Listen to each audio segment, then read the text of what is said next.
church. Here was faith and here was love for one another. And Paul said, this is a people that I'm going to invest my money in. I'm going to invest my prayers in this people. I'm going to cry out to God to pour out his blessing upon them, because I see that these people are not going to be losers.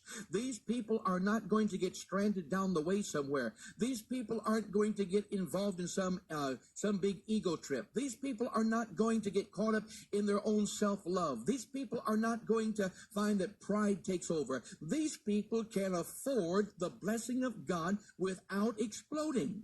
We're told that deep in the sea there's animals, fish life that God has made that is under tremendous pressure, and they're able to function well down there at a great depth.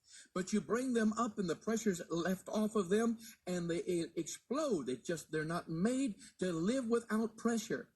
Somewhat like that often is people that when they come to God, they're not able to be blessed.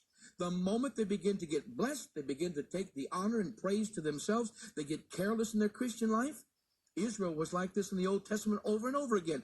As long as God blessed them, they found themselves careless. They began to live without any great concern about God. They began to let their lives be careless in many ways. And God had to do what? He brought adversity to them. War came, hardship came, struggles came their way, and what did they do? In the midst of the pressure, they repented. But God doesn't want this.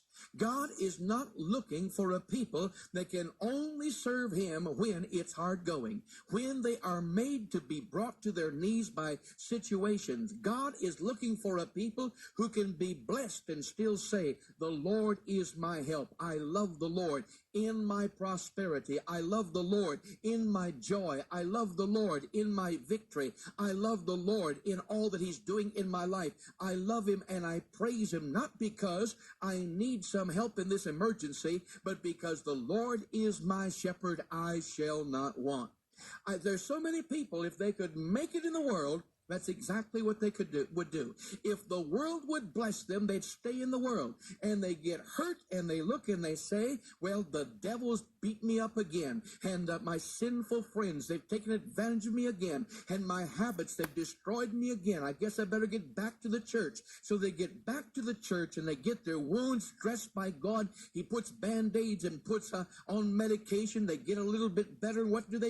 They stick their foot back in the world and see if they can get away with it this time. They look back into the world and see if it won't slap them this time. They go out with a sinful person and hope that this relationship will work this time. And what are they saying to the whole situation?